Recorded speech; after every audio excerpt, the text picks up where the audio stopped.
football? You think so? I think we should talk football. Okay.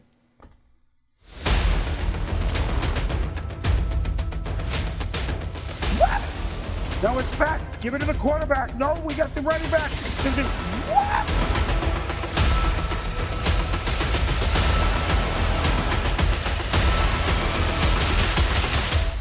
Straight off the couch. Here are the stories we're going to be chasing today. Well, we're going to be reviewing Week 11 as we start to chase Week 12. But before I get too far off, let me bring in my broadcast partner. Hang on, let me pull up my notepad here because I want to pull up a good one for him. The daring and darling Adam Weidel. Adam, how are you today, buddy? I mean, you've got a notepad. I'm doing good, and I'm doing better now that I know you have a notepad of adjectives. I do, and at the very bottom there's 18 of them I have for you.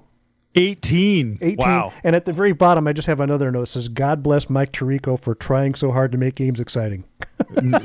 Man, that guy's got to be the hardest working commentator in football right now. Poor guy. He really is. He's fantastic at it, though. I mean, he really is. I love his perky attitude. Like, he just tries to turn shit into ice cream, and I mean, like, the guy's amazing. Of all the guys that does play-by-play on national broadcasts, I think he's my favorite. Oh, yeah, for sure. We just got to get him a better color commentator. That's all. God, yeah, don't get me started. So let's just go ahead and start where we start usually, which is Thursday night's game, Week 11. That was the New York Jets going into New England and basically laying a turd. Yeah, they had spark for their first drive. Yeah, they did. And I was like, oh, there's a game going to happen here. And, the Patriots did what the Patriots have been doing. And, they get another W, 8 in a row. That's 9 wins on the season. So they are guaranteed to finish above 500. Vrabel has them playing well. They're a cohesive unit, and they look sharp doing it. I think I made a mistake, Terry, and I think that's the dark horse team this year. The Patriots? Yeah. You could easily make a case for the Colts, too, though. So. Well, I was saying Indy, but I'm actually quite surprised at how well disciplined this Patriots team is. They're not taking unnecessary penalties. It's a complete football team for sure. Yeah, they're playing excellent football. So that brings us to the Sunday games. Is there anything in the early window or the European window you want to touch on here? Well, the Spanish game, they got, I don't know, it was Dolphins Commanders, but it was actually kind of interesting competitive football considering both these teams are on the shittier end of the spectrum. I think Mike McDaniel probably felt really relaxed over there in his little pedal pusher pants, you know? Oh, he fit right in. Yeah, he probably fit right in. That wasn't a terrible game, no. Is there anything else in the early window you want to touch on? I liked Panthers Falcons. That game went into OT. But Falcons did lose a couple players, including Michael Penix Jr. I'm not a Falcons fan, but as an observer, if I were a fan, I'd start to get worried because this will be the second season he hasn't finished the season. Well, and here's the thing about that is they draft him and then they go spend $180 million on Kirk Cousins. And Kirk Cousins' agent, by the way, is the real MVP of 2020. Oh, he's the guy.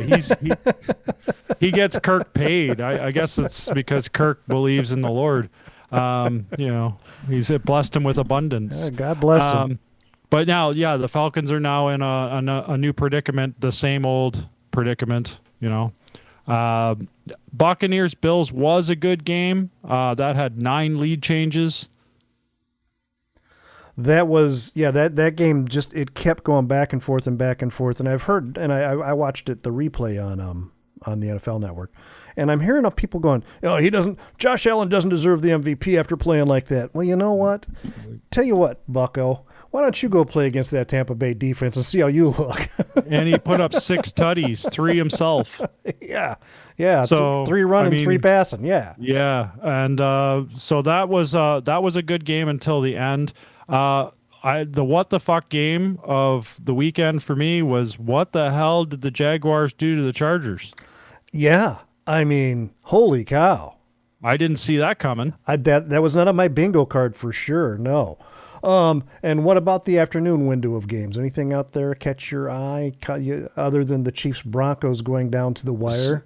Yeah, that one was super interesting. Same with Seahawks Rams. You called that one as being an interesting game. That was a slugfest. It really was. It really was. The Rams are playing really complete football right now. Right now, they're the head of the NFC record-wise. So yeah, I think Philly's got the tiebreaker on them. I believe so. If it goes down to the wire, because I think they beat the Rams. But yeah, otherwise, yeah. And that brings the blocked field goal game. That's the one. That's the one. Yeah. Yeah. And that brings us to our Sunday night game, Lions Eagles. Holy cow. Yeah. Holy cow is right. Real close game. Dan Campbell, I with all due respect to Dan Campbell, hang on, let me since we're talking about Dan Campbell, let me cue the clank.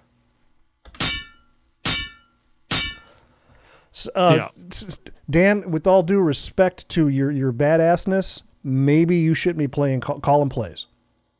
Yeah, I think it looked good when they were playing Washington. Yeah. But Philly defense is legit, and it became predictable. It became predictable. Yeah, and they went, fourth down 5 times and got stopped all 5 times. Yeah, well, and it became, when he went for fourth down, it was a predictable play. I mean, I get it. You like the run, Dan. A lot of coaches like the run. There's not as many options for turnovers that way. And Philly was making sure that Jared Goff was not comfortable at all in the backfield. Oh, he was agitated. I've never seen Goff throw so many errant passes. Oh, yeah. He was high. He was low. He was in the dirt. He was in the stands. He was all over the place, but in the receiver's hands. So, but even all that being said, I still think Dan, his call playing was so predictable that the Phillies defense was able to just jump all over him. And I think that is inexperience as a play caller as well, because you only have so much time to call the plays. Plus, you're managing the rest of your team. There's some coaches that can do it really, really well. But those coaches usually start off calling plays as they learn the position. Dan's already got the position, and he's trying to do something he hasn't really done a lot of before. So, and you've only got a certain amount of time. Like, I don't know if some of our listeners know this, but once that play clock hits the 15-second mark, you can't talk to your guys anymore. Yeah, it cuts off automatically. So there's a lot of moving components that have to happen in a timely fashion, and I don't think Dan Campbell was ready for that, especially against a legit Eagles team. Like, we can talk shit about their offense all we want, but their defense is legit. It certainly is, man. That defense is a thing. Anyway, the final score for that was Eagles 16, Lions 9. Let's touch briefly on the closing minute and a half of that game. There was a really bad officiating call that shouldn't have happened. Yeah, so I've seen the Spartacus-led charges for, like, Lions got screwed again, and I think kind of right. I do too. Honestly, I actually have an opinion I wanted to share with you and get your thoughts on. I think I know what can help a little bit. It's not going to fix all the woes, but a little bit with the officiating. Anybody on the sideline does the motion, throw a flag. Yeah, the hand thing. Yep. Yeah. Anybody on the sideline or the field, anybody does that, it's a 15-yard penalty. I mean, that's not a bad thing. Like, that would keep people wrapped up a little bit, because I see it too often now. Players are asking for flags, sidelines asking for flags, and then I feel like the referees feel like that peer pressure, and they have to throw the flag to keep people happy. Right, and it's not like they want to feel peer pressure. It's subconscious. It's not something that's at the forefront of their brain. But let's face it, all of us get feedback from the world around us. Right. And if they see 40 people going with the hand and the flag, they're going to go, well, maybe I missed something. So yeah, and if I did miss something, I might as well throw the flag now, and New York will correct me. Right. So let's just go ahead and make it anybody on the sideline doing the flag motion is a 15-yard penalty. Happens a second time, 15-yard penalty, loss of down, and the only person who can bring up any questionable officiating would be the head coach to the side judge, who's standing right next to him the whole game anyway. Yeah.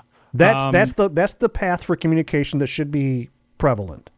Yeah. So that's the one thing that we took away from that game. The other thing I kept telling you on Sunday was, this is dumb. This is dumb. I must have said this is dumb about 12 times. When you celebrate and use the goalpost and it's a 15-yard penalty, I think that should just be abolished completely. You're not the only person to say that. I got that in 3 other texts from 3 other people, 2 of who don't even listen to the show. Like we saw it 2 weeks ago with the Seahawks. Yep. Seahawks, I think it was Jackson Smith and Jigba. He did the whole dunk over the top of the post. He got 15 yards. And then JMO, and Tony Gonzalez got the Hall of Fame for dunking the bar. Yeah. I don't know what's up with that penalty, but, you can't touch the goalpost. Yeah, I agree that they fix the 15-yard goalpost penalty, and anybody doing the throw a flag thing or calling for a flag, like I said, the first time 15 yards, second time 15 yards, lost it down. And it just doesn't make any sense to me because it's not hurting anybody. Nope. It's a goalpost. Nope. And you allow somebody after an interception to run to the end zone and get in front of the camera so they can mug for the camera. Yeah. Yeah. So I don't see a big line of declination between the two. Or chuck a ball towards a photographer at like 80 mile an hour. Yeah, that's perfectly cool. But for God's sakes, don't touch the goalpost. Don't touch the goalpost. So All right, moving on. So that brings us to last night's Snorefest. The Cowboys and Raiders. Oh my God, Las Vegas looked discombobulated. Cowboys win this one walking away 33-16. Yeah, I almost turned this one off. I was just like, a halftime came and I was just, man, I bet you Netflix has got something more interesting on. I was just completely. I was texting with a friend I know who happens to be female, and she's like, "I'm going to bed." It was 9:15. I go, "You know what? Me too." Yeah. I don't know why the league doesn't start the flex schedule a little earlier. Like this game really shouldn't have been in this window. Rams Seahawks would have been a better game. Absolutely. I know why they wouldn't have flexed Bucks and Buffalo, because Buffalo played a primetime game the week before. Right. But, there was. There's enough other compelling matchups they could have. Yeah, like Bears Vikings would have been a better one to throw into that because it's divisional. Mm-hmm. Even any divisional match would have been good there, especially with the Bears on the, they are leading the NFC North right now with a net point total of -4 somehow. Take what you get, buddy. Yeah, the Bears just waving at everybody with a 7-3 record. I can tell you how when they played Detroit week 2, they got their ass handed to them big time. So that those points are still, I think it was like 50 points to 7. Yeah, Cowboys Raiders shouldn't have been in that window. Nope, should not have been. At week 11. We should be I think at week 8 we should be flexing games because we know who the competitors are. Right. And just a personal thing for me. I don't want to see Jerry Jones on the camera ever again, or the guy from the Raiders. Those two are probably the ugliest owners in all of football, and they get more camera time than any other owner in the fucking league. It's because Mark Davis became a billionaire by saving all his money on haircuts. Like his mom still does the bowl cut for him. Like Jesus. Geez. So do I hear a car in your driveway, buddy? Oh, is he here? Yeah, I think so. Yeah, that's him. Ladies and gentlemen, boys and girls, kids of all ages, phone the kids, wake the neighbors. It's time for Coach Blackwell to give us his breakdown for fashion for week 11 of the NFL season. Coach, how are you, buddy? I'm good, Terry. How are you doing? I'm just fabulous. So what caught your eye this week as far as fashion in the league? It was an absolute pitiful week for football fashion. I have to tell you that. There wasn't a lot to talk about. Arizona came out and they wore their black jammies this week. They had a full blackout, black helmet, black shirt, black pants. It was amazing for Arizona, but they didn't play as well as they dressed. And they do that candy apple cardinal on the side that looks really good with the black. It was striking. It's a good look. So what else caught your eye, sir? Buffalo came out in their old school Buffalo Bills uniform with that red silhouette buffalo on the helmet. It looked fantastic. Not a real fan of the shirt, but I get it. It kind of gave me OJ vibes. Jacksonville came out in their teal Christmas jammies, top and bottom. They look like they're wearing onesies. There was a couple other ones that did this. The Vikings did the purple people eater uniform. They had the helmet, the top, the bottom, all purple. Actually, was a very good look for them. But my runner-up this week was the Rams. They came out in their Nike uniforms, their rivalry uniforms that I got to have a little sneak peek out, and there was midnight navy, and it was absolutely gorgeous. And then on the shoulders they had the standard color scheme, the lighter blue and the yellow, and that really stood out really nicely. Yeah, that threw me off at first, and then I started to really like it, and I was like, I like the designer's choices here. So what's your dab? What's your fit? What's your jam of the week? Well, I mean, nobody did it better this week than New England. They came out in their what they call Nor'easter Storm Blue rivalry Nike uniforms, and I have never seen the Patriots with a white helmet and a matte blue logo, and it looked fantastic. The helmets were flat too. They were the flat white, not the shiny white. Yeah, they weren't shiny white. They were matte. They were gorgeous, and that jersey, oh my God, Terry, that was the best jersey I've ever seen. It reminded me of like Navy Annapolis midshipmen's uniforms that the cadets have. Maybe to wear. that's why I was getting so excited. It reminded me of sailors. I know how much you like the seamen. Yeah. Oh boy. So anything else you got to cover here, buddy? That's all I've got for this week. I'm hoping that we get some more striking outfits next week because I'm getting really sick of the Christmas jammies, boys. Like, let's not do whites and let's not do Christmas jammies. Give me something I haven't seen. And New England and Los Angeles both did that for me this week. They certainly did. All right, buddy. Well, thanks for stopping by. We'll talk to you next week. Toodaloo. And there he goes out into the sunset. That brings us to our next slate of games. Week 12 is on the board, and it starts off Thursday night with Bills at Texans. If you don't pick Buffalo in this one, you might be stupid. Well, Adam's gone against the grain for the last 2 weeks, and it hasn't helped him. So this week's stats brought to you by Adam's got to get back on the train. Terry, currently you are 22-16.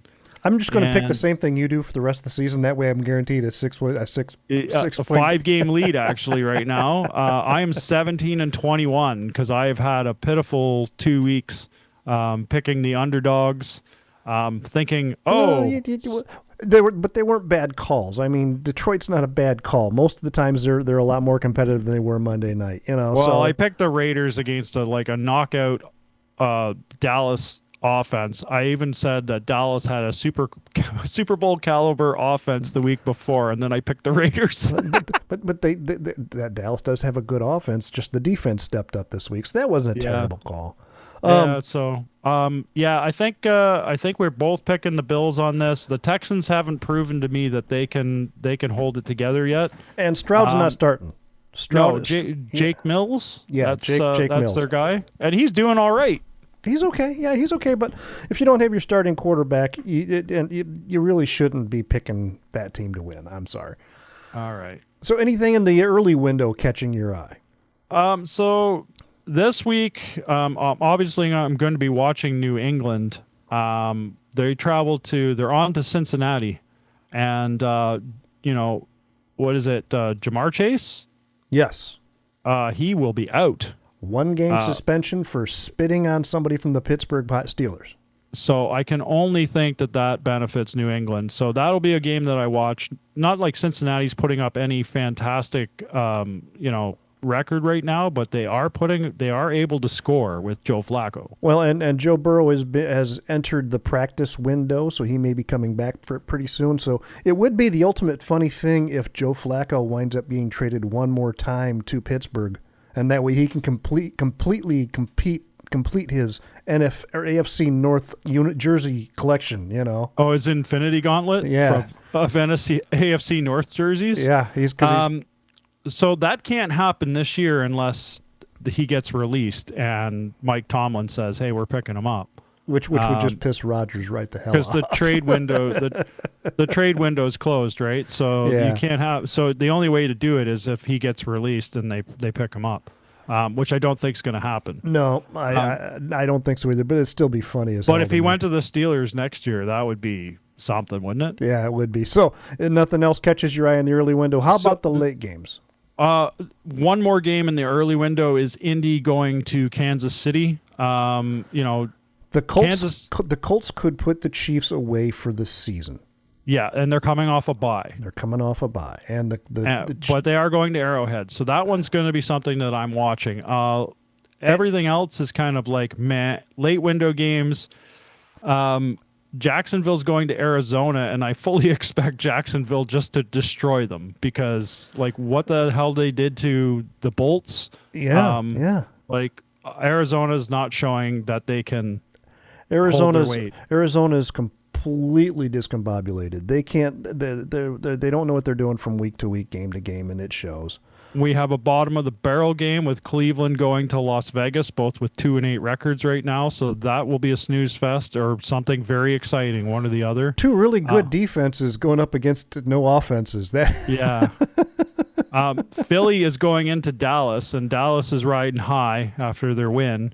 But Philly's apparently going to be wearing the Kelly green. I just saw a post about it today from the Eagles website that they're going to wear Kelly green, and I don't think I've ever seen them lose in Kelly green. To be honest with you, unless something changes right now, I'm not picking against the Eagles for the rest of the season. No, I don't think you can. And then, last late window games, Atlanta going to New Orleans, and that's, nothing exciting to that's about. a divisional game, but those two teams are at the bottom of the division, so. Yeah. How the hell did Carolina get to the top of that division? Well, that's the thing is like Carolina just came on all of a sudden and they're playing football. Yeah, it's like they're playing football. It's like they decided to play football. Yeah. So that brings us to our Sunday night game. This actually has some intrigue to it because the Buccaneers are going all the way across the country to play in Los Angeles against the Rams. The Buccaneers need this win. This is almost a must-win for Tampa Bay. They do need the win, and by the looks of the NFL logos that are up here, it looks like the Bucs are going to be wearing their creamsicle uniforms. Uh-oh. Oh, you know what that means? It doesn't mean anything, but it's a cool look. The creamsicles against the yellow. That might be a look, man. So I don't think I could go against Matt Stafford right now. He's playing MVP level football. I think I know, right? And Baker, we love you, and DQ is still on us, buddy. I got you, Bake. Yeah. I'm taking you, buddy. Okay. I can't go against the Bucs. I know they've had a rough couple games and they've had a little bit of a rough stretch, and they're still playing great football. They are. With half their players missing. They're playing great football. They're just getting edged out by better teams. Yeah, and I mean Buffalo kind of expected them to beat the Buccaneers, but there was 9 lead changes in that game. Yeah. So they were trading shots. Yeah. And the Buccaneers can put up points, and they still got a really good defense. So yeah. So I'll take the Bucs on that, just because I think the Rams are just. I think the Rams are an excellent team, but I think they are due for just an upset here. You think they're primed for a letdown, maybe? Just they got their rivalries uniform win, so maybe if they go back to the basic bitch and at home, they're a little more too relaxed, and Baker comes out and he, plows over 3 guys and gets a touchdown or a first down or something, and just lifts that team up on his shoulders like he always does. Alrighty, and that brings us to our Monday night game. It is the Carolina Panthers going to San Francisco. We got 2 East Coast teams playing 2 West Coast teams flying across the country to do it. Man, Panthers have been playing really good football, but so have the Niners. I think I'm going to go San Francisco on this one. All right, then I'll take the Panthers because the Panthers are just hot right now. They are. They're playing really good football. As much as I like a lot of the players on the Niners, like CMC is amazing. George Kittle had a game on the weekend as well. Brock Purdy's done cashing his check. He's ready to play football. Yeah, he's ready to play football again, and it looks like he is playing pretty good football again. Mac Jones is back on the bench eating bananas. Yeah, but the Panthers have something going on. I think they're riding momentum right now. I really don't expect them to win, but I do expect this to be a close game because the jet lag's got to take effect. It's got to take effect, and I'm a little concerned about an emotional letdown after a game like they had last week. So Yeah, that's why. and I mean they were Niners. playing Atlanta, that was streaky at best, but I'm going to take them just for fun.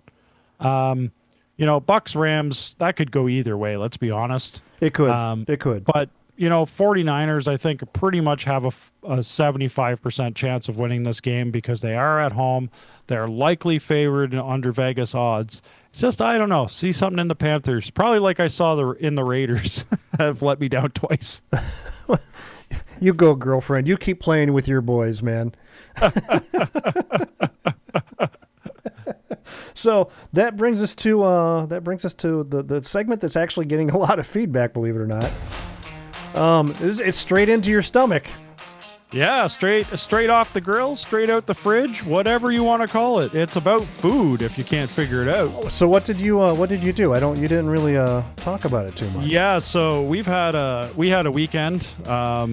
My kids in a play, and we had Friday night, Saturday afternoon, and Sunday afternoon shows. Oh boy. So I didn't really get a chance to I was scoreboard watching and stuff like that. But 2.5 hour theater presentation kind of like bites into your day. So I sous vide a beef roast. So I put the damn thing in the immersion cooker again. And before we left, and when I came home, it was a perfect 131 degrees Fahrenheit medium rare Nice beef roast. So it was chef's kiss. And then after we ate and there wasn't anything left, I was like, shit, I forgot to take a picture for Terry. Hang on. What did Deb make? I forgot what Deb made. I want to give her credit because she shared, and I want to credit where credit is due, type of thing. We might hear some noise here because I just turned something. Yeah, I don't want to do that. All right, kids, it's your old Uncle Terry from Straight Off the Couch. It's your old Uncle Terry from Straight Off the Couch. There we go. She said she brunch eggs with cheese, spinach, and ground chicken is what she did. It looked okay. It looked really good. It looked really good. If you want to go look in the on the Straight Off the Couch page, you can see pictures of her food. She does an amazing job with her food, man. Yeah, and if you listen to this show, take a picture with your phone and share your food with us. We are looking for ideas. Absolutely. We love to eat and we love to watch football, and then when there's no football on, we like to talk about football. Sometimes we talk about football while we're watching it. It's pretty cool. We eat a lot. Yeah, because eating is part. Well, they're DoorDash is doing a whole deal about that. That football is just an excuse for food. Well, I'm buying in. Yeah, I've been saying this for years. Like, I have a Super Bowl party of like nobody that watches football, but they all show up for food. They're down for the meal. What I did, I made it before, but this time I gave you a little more information. I did my my chicken bacon ranch wraps again. Saturday, so I did the chicken bacon ranch on Sunday. That you want the recipe, go look on the Straight Off the Couch Facebook page. It's up there for you. Saturday, I made a commitment to make barbecued pulled pork for a fundraiser in a nearby town, and Selena helped me because you got to start that early in the morning. If it's going to be delivered at noon, you got to start that at you got to start at 72 hours in advance. Man. Yeah. So Selena helped me with a little bit with the prep. And I delivered it, got a lot of good reviews on it. People liked it. That's good. I always like that feedback. But I come home and Selena's going, "Did you bring any back?" So I think this week I got to do the barbecued pulled pork again, just so Selena can have some. Yeah, that's the thing about pulled pork is like I did for Super Bowl. I did 2 shoulders, and they were hefty. They were 6-7 pound shoulders each. Yeah. Gone. And 2 full trays of pulled pork and gone. There was nothing left. Well, when it's just Selena and I did it for the fundraiser too. I just did a pork loin. Oh, loin. Loin's okay. Yeah. Well, easier to cook. Yeah, and I just throw it in the crock pot. And I'll give you the recipe this Sunday. So boys and girls. It's a pulled pork fest. Pulled pork fest. It might be pulled pork here too. I saw shoulders are on sale at our local grocery place for $5 a pound. So, dude, I went to when I was shopping a couple weeks ago. I went to the grocery store. And I was going to get, I want to do a roast in the crock pot. I love a pot roast in the crock pot. I really do. Put some carrots in there, some potatoes, and some dried onion soup for the flavor, and I love it. A pork roast, or not pork roast, a pot roast, a beef pot roast, $47. I can eat out for that. That's a cheap one. Oh yeah, beef's gone through the roof. We've basically put beef on standby. We're waiting for the great deals. Everything's pork and chicken right now. It's insane because, like I said, beef's gone through the roof. I can eat out for that price. Yeah, it's bad, eh? It really is bad. Go get yourself a nice burger. Yeah. Well, and so when I looked at that, that's why we wound up with the tacos, because the taco meat was on sale. And it was carne asada too. It wasn't like it was bad taco, it wasn't like hamburger. It was steak, Yeah, good stuff. Yeah. So we got to get that stuff on sale. Got a winner. Ding. All right. I think that about covers it for us. Yeah. Yeah, we talked a lot about groceries this week. That's part of Straight Into Your Stomach. Yeah. Talking about the price of groceries. Man, we got old. Adam, where can the boys and girls find you at? Well, they can find us both on our Straight Off the Couch Facebook page. Just go to facebook.com/Straight Off the Couch. They can find me at Adam Off the Couch on X or Instagram. You can catch up with me just sitting on my couch, but you probably don't know my address. So on the X at TREMUP, that's at TREMUP. On the gram at Tear 'em Up Terry. Anything else, buddy? No, I'm looking at the price of groceries right now that you mentioned that. Yeah, it's insane. It really is. So, for my broadcast partner, don't leave things unsaid. Check on those you love. Until next week, everybody, bye-bye. Enjoy the football.